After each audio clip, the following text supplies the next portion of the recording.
السلام عليكم أخواتي إخواني، مرحبا بكم في هذه الحلقة. اليوم راح أجرب معكم وصفة للزكام. زكام سيل الأنف والكحة، ونعطيكم بعض النصائح، ونعرفكم ببعض الأعشاب.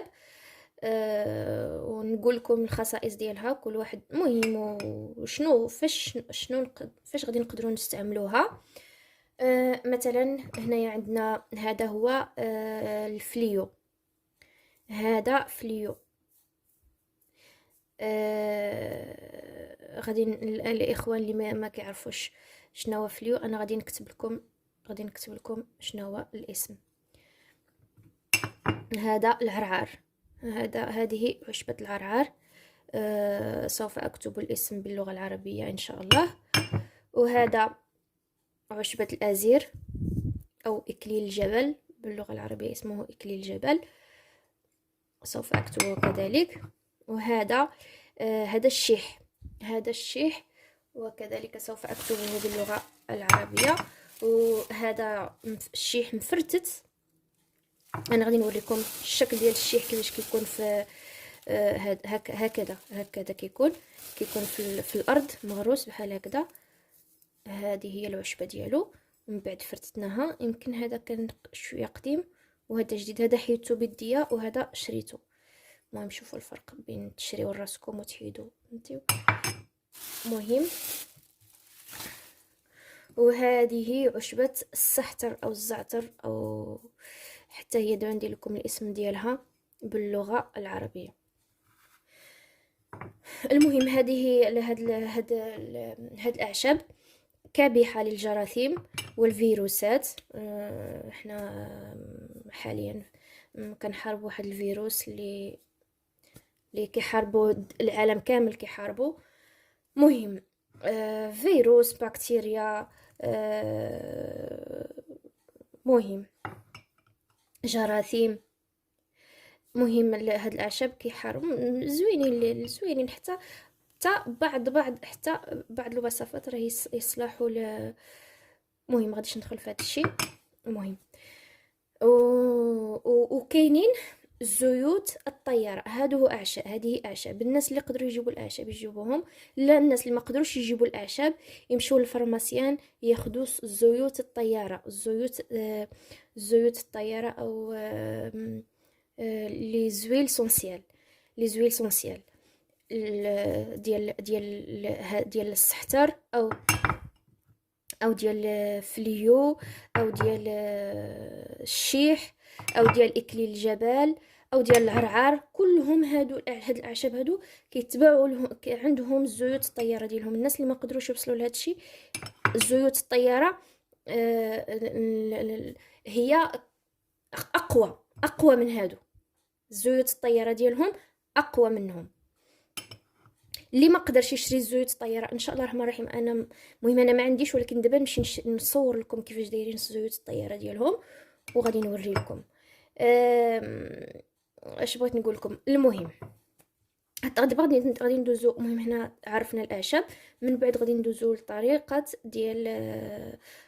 طريقه الوصفه، كيفاش غادي نقدروا نستعملوا هاد الاعشاب لمحاربه الزكام ان شاء الله. بقاو معنا.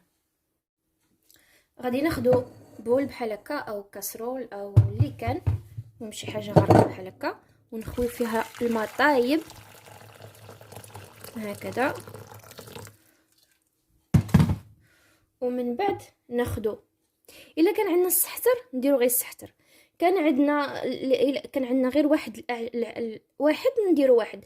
كان عندنا اعشاب مخلطه، عندنا بزاف ديال الاعشاب، نقدروا نديرو شويه من هنا وشويه من هنا، ما نكثروش، غير شويه غير شويه هكذا.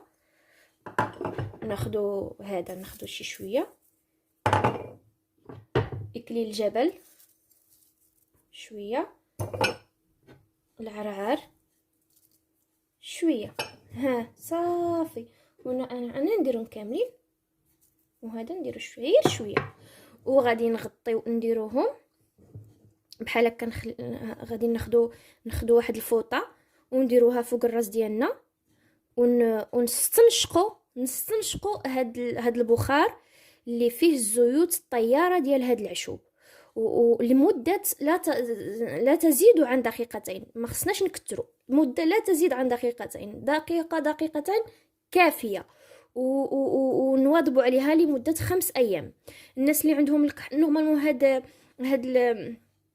نورمالمون هاد المرض هذا، سواء الزكام سواء هاد الفيروس، سواء المده ديالو كاع ما كتفوتش 3 ايام 4 ايام 5 ايام كاع.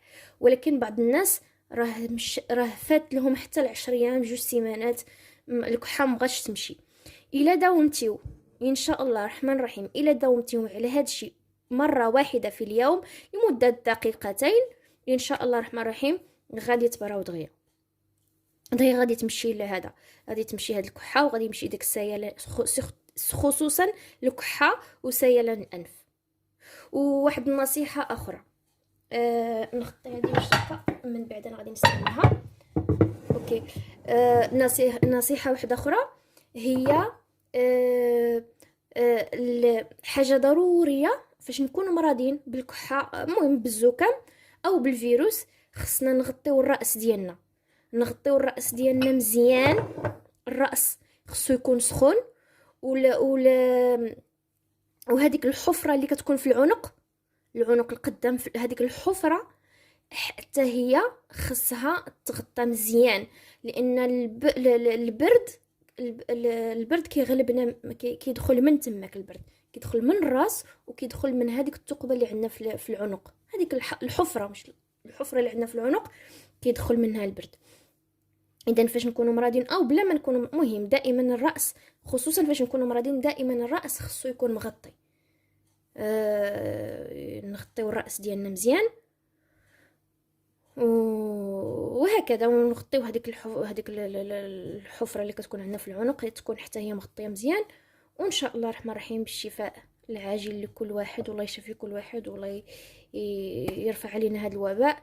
المهم انا ان شاء الله الرحمن الرحيم غادي نشارك معكم حتى الزيوت الطياره. غادي، انا ما عنديش في الدار باش نوريهم لكم، ولكن غادي نمشي للحانوت وغادي نصورهم لكم ان شاء الله الرحمن الرحيم. عندي كاين واحد المغازه هنايا بيو، نمشي عنده ان شاء الله، وغادي نصور لكم الزيوت الطياره، وغادي نصور لكم حتى المكملات الغذائيه اللي ما كانش عارفها، اللي بغى يستعملها وبغى يعرف كيفاش دايره غادي نوريها لكم ان شاء الله الرحمن الرحيم. وهكذا. اوكي، كيفيه استعمال زيوت الطياره ديال هاد الاعشاب هادو. كناخذوا نقطتين، 2 ديال النقط او 3 قطرتين او 3 قطرات، كنديروهم في لتر، في نصف لتر من الماء، بحال هكذا نصف لتر من الماء. وغادي نستنشقوا هذاك الهواء، هذاك البخار ديال هذوك ديال ديك الماء اللي فيه هذيك الزيوت الطياره ديال هاد الاعشاب هادو، ولمده دقيقه 2 دقائق الماكسيموم. 2 دقائق ما نفوتوهاش، لانها عندها اضرار الا فتي 2 دقائق ولا كثرتي ولا. ومره واحده في اليوم كافيه. او نقدروا ناخذوا قطرتين من هذوك الزيوت الطياره، نديروهم هكا في اليد ونشموهم في النيف ديالنا. ما تنقيسوش بهم الجلد. هذيك الزيوت الطياره لا تحط عن ما كنحطوهاش على الجلد ديالنا. ماشي مزيان، ماشي تقدر تضرك لانها مجهده كوميم. الوغ 2 قطرات بحال هكذا ديروهم في اليد بحال هكذا، وتتجه للانف ديالك وتشم هذيك الرائحه ديال هذوك الزيوت الطياره. او اللي ما عندوش، اللي جاوه الزيوت الطياره غاليين، حنا غادي نمشيو نشوفوا ونكتشفوا الاثمنه ديالهم شحال، وإلا كانوا غاليين واللي ما قادرش عليهم وقادر يشري غير الاعشاب، وراه الاعشاب رخاصين، او يقدر كاع يمشي يقطهم الراس مثلا، اللي عنده لا كيعرف شي عائله في العروبيه او لا هذا يصيفطهم ليه. انا خديت ازير، جبته من العربيه، حيته بيديا وغسلته ونشفته وجبته معايا هنايا. وهنايا هذا الفليو، هذا شريته حيت هذيك المنطقه ديالنا ما فيهش الفليو. والعرعار عندنا في المنطقه ديالنا حتى هو زوين، جبته معايا حتى هو، حيته بيديا وجبته. والسحتر حتى هو شريته. هادو دائما كيكونوا عندي في الدار. وفي العشيه كندير مشروب ديال ازير مشروب. دابا نشارك معكم شي مشروب. ازير ديال السحتر ديال الفليو، ونقدر كاع انا نعمر اتاي ونزيد فيه فليو وهكذا. هادو ما نقدرش نشربهم، كيجيوني قاصحين شي شويه، ولكن كنستنشقهم زوينين نستنشقوا بهم. ايوا نتمنى هذا الفيديو يعجبكم، ونتمنى تكونوا استفدتوا، والسلام عليكم ورحمه الله وبركاته.